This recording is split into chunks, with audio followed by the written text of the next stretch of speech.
their nuclear missiles at the Soviet Union.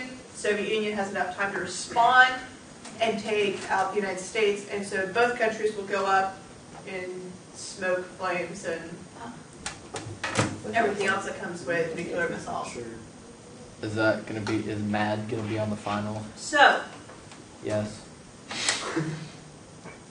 because of this idea of mutual assured destruction, did we actually have any kind of real-life firing between the United States and the Soviet Union during the Cold War?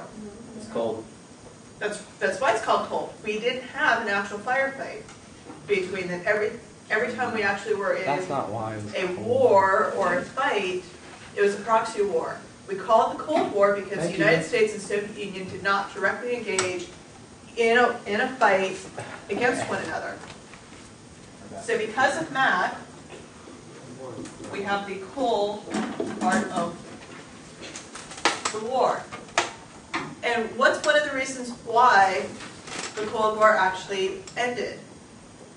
Again, Corky, I'm going to call on you. Sure. Jason, you can help him out if you want to.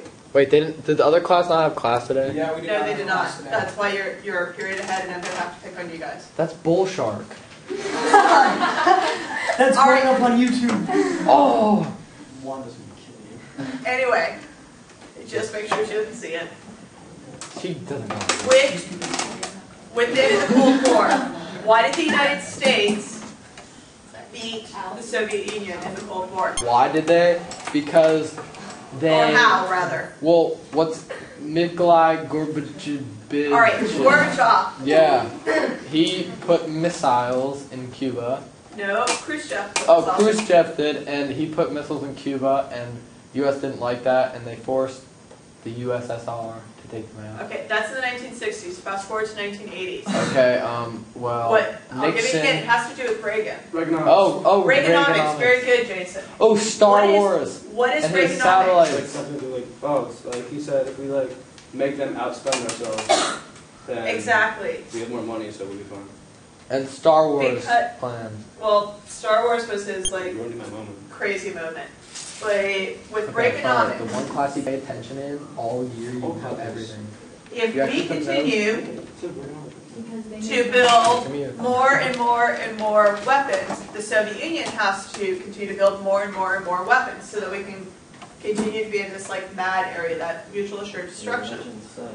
But remember, when we talked about the difference between capitalism and command economy, then you've got to make sure that you've got the funds for it. Under capitalism, all of our kind of inventions, innovations in the military sphere got shifted over into a consumer sphere and made money for the government. Whereas in the command economy structure, that didn't happen. Anything that was developed by the military stayed within the military. And so they didn't have those additional funds rolling in. We outspent them, and because they couldn't keep up, economy collapses, Soviet Union collapses. Capitalism versus command economy. Because remember, it's democracy versus communism, and then capitalism versus command. So because we outspent them on weapons, we bankrupted their economy pretty much, which caused their government to fall. And that's how we won the Cold War. So because of this technology, before we get to the part where we actually beat the United States, remember your question is, how have changes in the nature of warfare and globalization increased the importance for countries to work together? Because of the United States and Soviet Union, we have so many potentially deadly weapons. When the Soviet Union collapses, does the Soviet Union or Russia now retain every single nuclear weapon? Yeah, well. No. No. Nope, they were scattered all over the place. We don't know where some of them are. And so we need to make sure that since you don't have two political powers facing off against one another, we need to make sure that we are actually able to work with one another. What are you doing? All right. In example of this, and this is where we're getting into our globalization area, think about Corky. Just make sure that there's a reason why I got this here. Thank you. I'll zoom in on your aquarium. We need to be focused here. All right, think of the Model UN simulation. That's why I asked this question. The Model UN simulation, we were dealing with the issue of child soldiers and nuclear terrorism, both of which have to do with the nature of warfare and how warfare has changed over the years. So, because of the fact that we've seen from World War I and the Cold War, we have a technological advance that we can kill massive numbers of people. We can wipe out whole countries if we wanted to. Now, because of that, and because of the fact that not all of those weapons are accounted for after the fall of the Soviet Union, we have the potential for nuclear terrorism. Plus, we also have other countries that have independently developed their own nuclear capabilities, such as North Korea, Pakistan, Iran. Taking a look at those three countries, why is it that we keep on going to the United Nations in order to try and figure out a solution to the problem? Like, why don't we as the United States just go in and wipe North Korea off the face of the planet? Because that would bring China and the US. Other countries would probably take a little bit of umbrage to that, saying, who gave you the right to do that? We've also gone into Korea before and lost. So that's another thing. We do not have history on our side.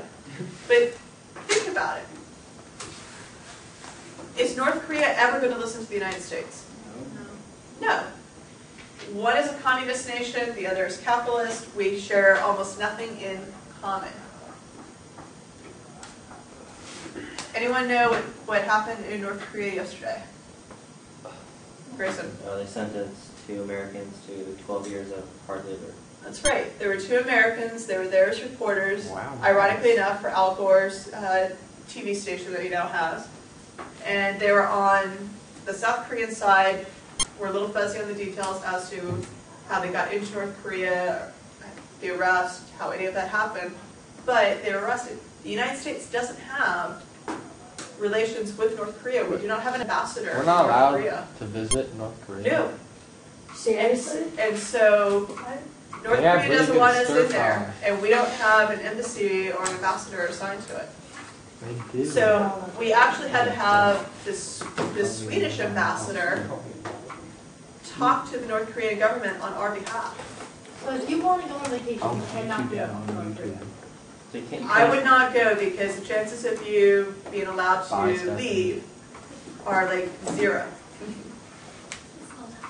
Yep. It's Okay. really cool. So, Bye. So in terms of this, Corky, focus back on me, please.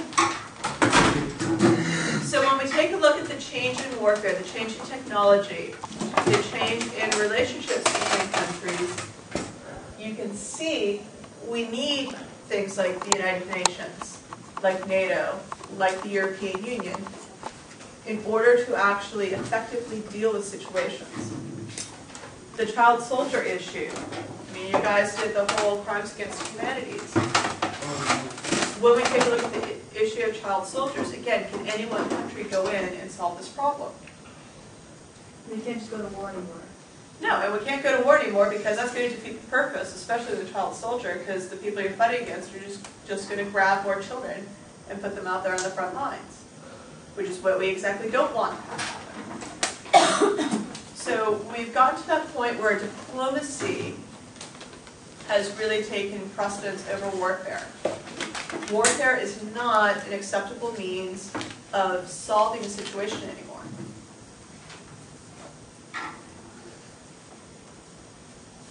And so when we're taking a look at global problems, obviously, like, for instance, actually, let's go beyond social studies here. Global warming. Can one country affect whether or not we are going to solve the global warming issue? No. No. It takes every country in order to solve that. How are you going to get every country to be talking? United Nations. Regional issues, such as what's going on in the Sudan with Darfur.